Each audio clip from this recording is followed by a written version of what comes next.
오늘의 큐티 말씀은 호세아 11장 1절부터 11절입니다. 제목, 백성을 버리지 않으시는 하나님.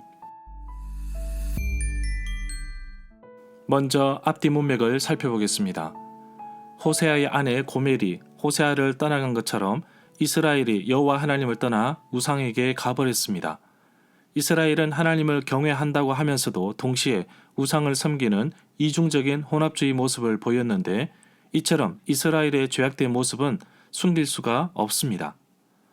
열매를 많이 맺는 포도나무와 같다고 하였으나 열매가 많을수록 우상을 위한 제단도 많이 쌓는다는 이해하지 못하는 모습도 보입니다. 기브아 때부터 죄를 지었기에 아주 오랜 기간 동안 단단해진 묵은 땅을 갈아엎듯이 여호와를 찾고 마음을 바꾸어야 합니다. 이스라엘을 어릴 때부터 아들처럼 사랑하며 보살펴 주었으나 부르면 부를수록 여호와 하나님으로부터 멀어지는 것을 볼 수 있습니다. 베풀어 주신 은혜를 잊어버리는 배은망덕한 삶을 살아가는 이스라엘은 결국 아수르에 의해 무너지고 포로로 끌려갈 것입니다. 그런데 이런 이스라엘을 보면서 가슴이 뛰고 마음에 긍휼히 여기는 마음이 불붙는다는 표현을 하시는데, 진정으로 이스라엘을 사랑하시는 하나님의 마음을 엿볼 수 있었습니다.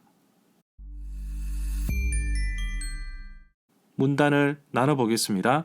1절부터 4절은 사랑과 배반, 5절부터 7절은 이방 나라를 통한 징계, 8절부터 11절은 긍휼과 회복.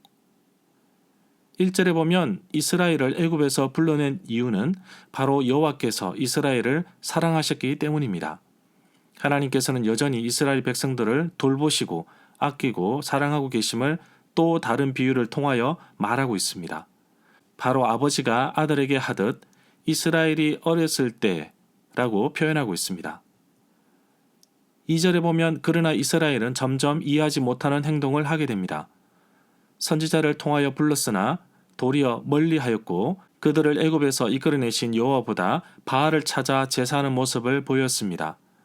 아로새긴 우상 앞에서 분향도 하였습니다. 3절에 보면 그럼에도 불구하고 여호와 하나님은 에브라임에게 걸음을 가르치고 팔로 안았다는 표현은 어릴 때부터 이스라엘을 돌보고 살펴주셨다는 말씀입니다.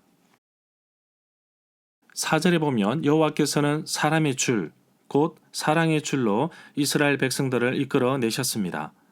목에 맨 멍에를 벗기고 또한 그들 앞에 필요한 양식을 먹이는 자가 되도록 늘 함께 하였습니다.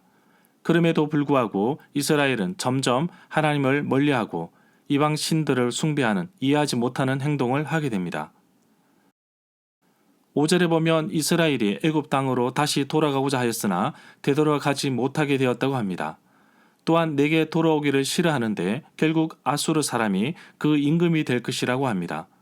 결국 아수르를 통해 이스라엘을 징계하실 것을 말씀하고 있습니다.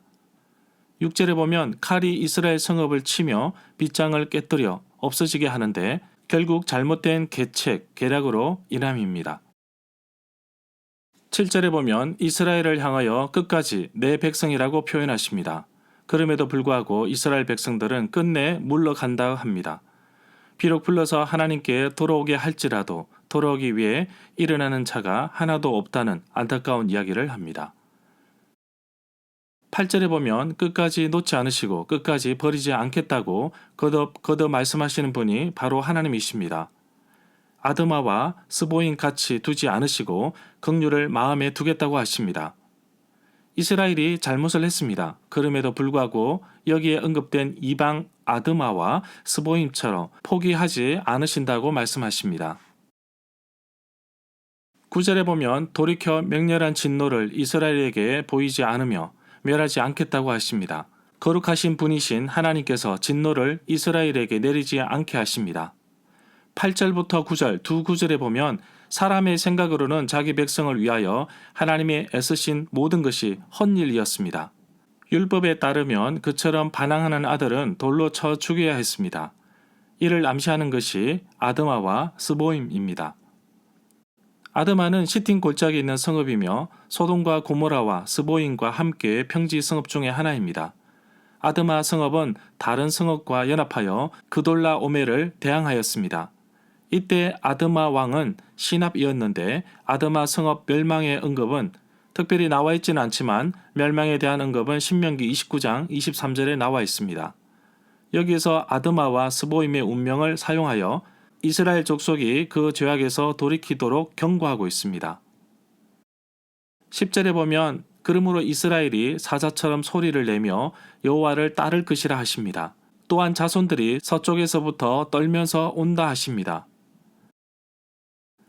11절에 보면 떨면서 오는데 애굽에서 새같이 아수르에서 비둘기같이 떨며 온다고 하십니다. 그러나 돌아오는 이들이 그들의 집에서 머물게 하신다고 하십니다. 떨면서 오리니 라는 표현이 깔려있는 사상은 바로 심판입니다. 죄에 대한 심판은 반드시 존재하나 진노를 참으시고 기다리시는 하나님의 마음을 다시금 읽을 수 있습니다. 절마다 상세한 설명과 구절 해석, 핵심 내용과 중심 줄거리는 네이버 블로그에 올려져 있습니다. 내게 주시는 교훈입니다. 호세아는 자신의 가족을 통해 하나님께서 이스라엘을 사랑하시는 것을 우회적으로 표현하고 있습니다. 오늘 3절에서 막 그런 말을 뗀 아이를 안아 주었으나 여전히 이스라엘의 마음은 바알에게 가 있었습니다. 그럼에도 불구하고 하나님은 사랑의 줄로 이스라엘을 놓치지 않았습니다. 때로는 진노를 참으시고 마음을 돌이키시고 그들이 돌아오면 그들의 집에 머물도록 하시겠다고 하십니다. 변함없는 하나님의 사랑을 느낄 수 있었습니다. 만약 우리도 하나님의 마음을 슬프게 하여 하나님을 떠난다면 반드시 징계를 받아야 할 것입니다. 그럼에도 불구하고 하나님은 우리가 돌아오기를 기다리시고 계십니다. 탕자처럼. 입으로는 여호와를 부르지만 마음으로는 진정으로 존경하지 않는 이스라엘의 이중적인 모습이 혹시 나에게 있지는 않는지 살펴보기를 원합니다. 비록 이스라엘이 배은망덕하였지만 이스라엘 때문에 가슴이 뛰고 긍휼히 여기는 마음이 불붙는다고 하는데 나 역시 누군가를 통해 이렇게 가슴이 뛰고 사랑하는 마음이 불붙은 적이 있었던가요?